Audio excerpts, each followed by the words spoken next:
Betty Field graduated from high school a year ago. Her boyfriend, Carl Holzer, has been out for 2 years. They're thinking about getting married. And to help make that possible, they've taken their first full-time jobs.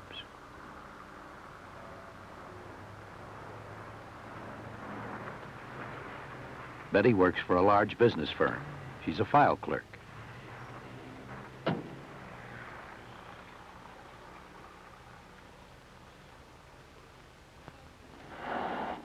Carl works in an automobile repair shop. He's learning to be a master mechanic.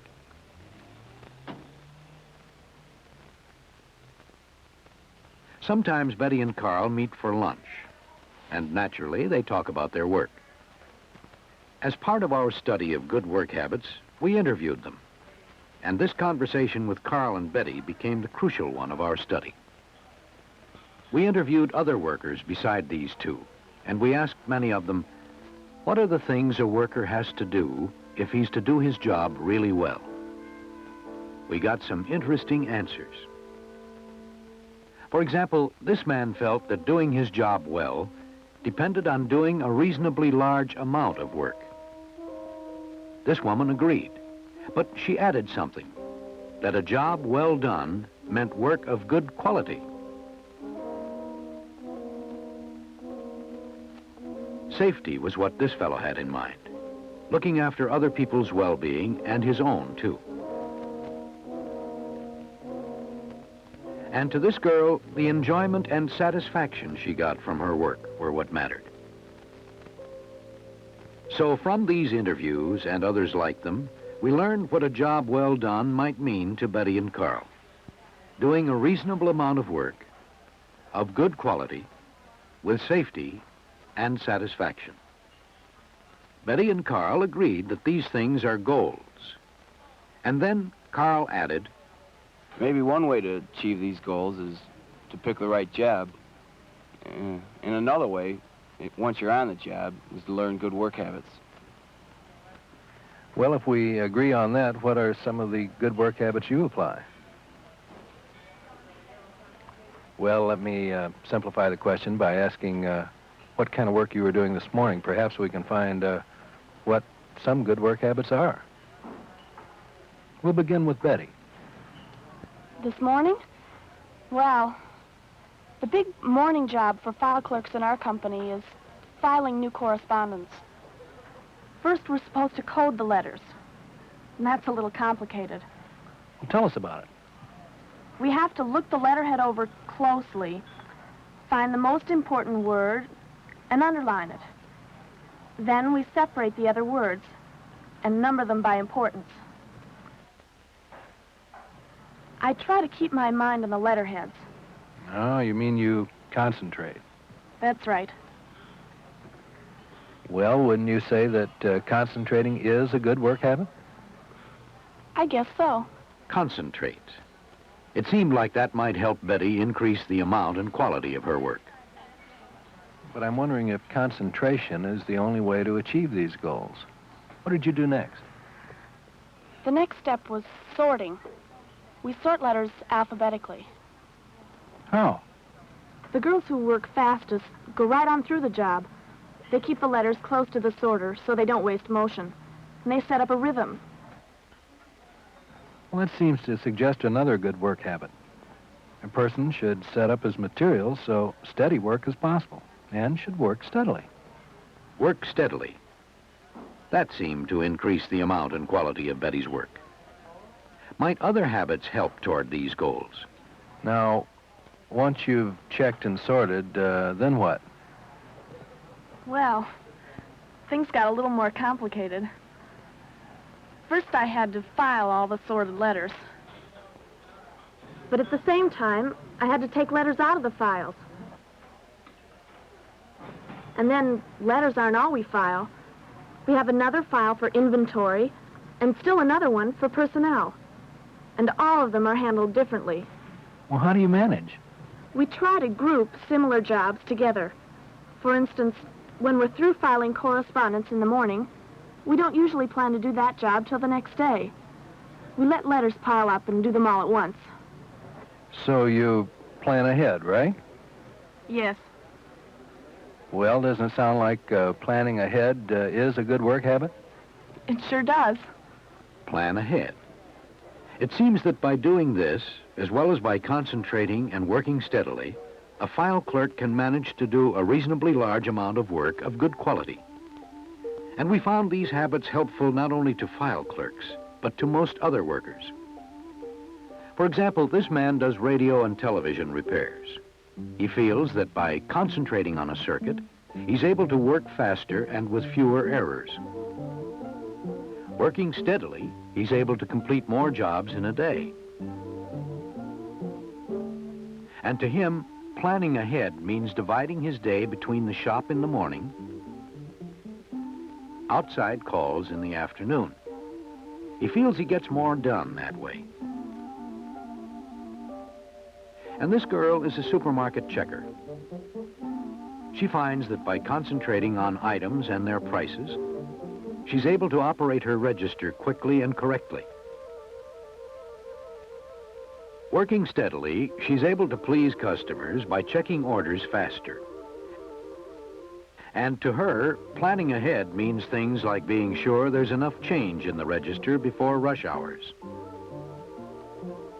A pen handy for a customer who may want to write a check, and an adequate supply of bags. The good job she's doing has been noticed by the manager. And since the manager appreciates a good amount and quality of work, it may mean a raise in salary. But can good work habits help people increase safety on the job and the satisfaction they get from working? We tried to learn something about safety and satisfaction from Carl Holzer. Carl, I wonder if you could tell us how you spent this morning on your job. Well, I went on with what I've been doing for a couple of days now, rebuilding a V8 engine.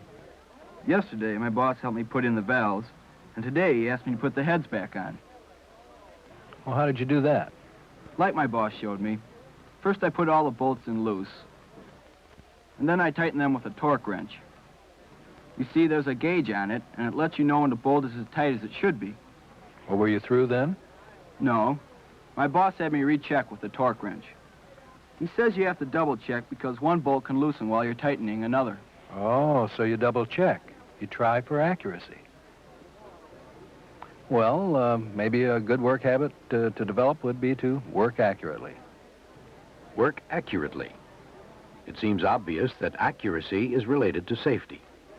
And isn't it true that when you've done something well, it gives you a satisfied feeling?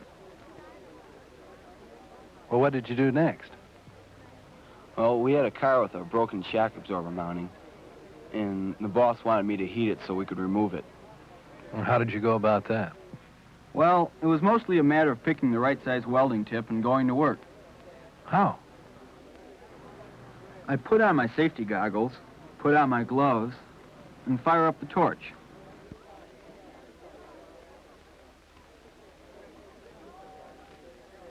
While I work, I'm careful not to let many chips or sparks fall on me or anyone else. So you have to be careful of yourself and others. Yeah, in a lot of different ways. For instance, there's a lot of things on a car and around a garage that will burn. You have to be sure that a spark doesn't start a fire. Then you have to work carefully. Yes. Work carefully. Carl believes it leads to safety as well as to a feeling of satisfaction, that he's doing the job as well as he can. Since we've begun to talk about others on the job, maybe you could tell me about some job you did today that involved someone else. Sure. This morning I worked with Bill Weaver, bleeding a brake system. I pumped the pedal, while he bled out the brake fluid at the wheels. It sounds like his job was harder than yours. Right. I'm not as good at brake jobs as he is. You know, it sounds like you respect Bill. Would you say that it helps to be friendly with him as you work?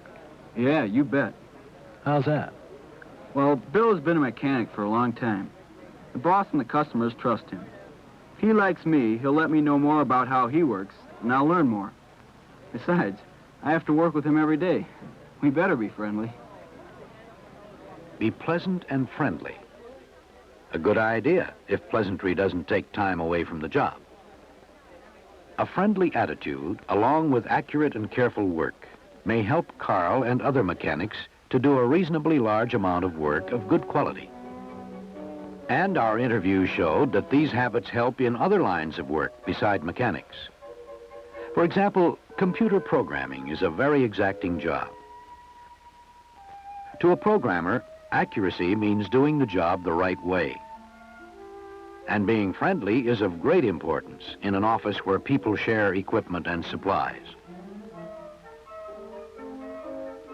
This man is a construction foreman. To him, working accurately brings results he can see in a completed building. Working cautiously means safety, and being friendly means year-round work from several bosses who like him and hire him regularly. Interviewing him and others like him, we discovered the truth in what we'd learned from Betty Field and Carl Holzer, that good work habits can increase amount and quality of work, and safety and satisfaction on the job. Work habits like these: concentrate on the work,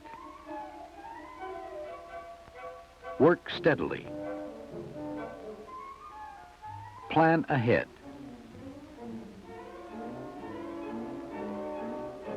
work accurately, work carefully, and be pleasant and friendly. Such work habits may lead to the kinds of benefits everyone wants to enjoy. Benefits like A good feeling that I get from seeing a job done right. A promotion. Move up to a better job someday. A raise. More money to get the things we're going to want. these are the kinds of benefits a worker can expect if he develops good work habits. They're the rewards you can expect as you continue to advance in your job.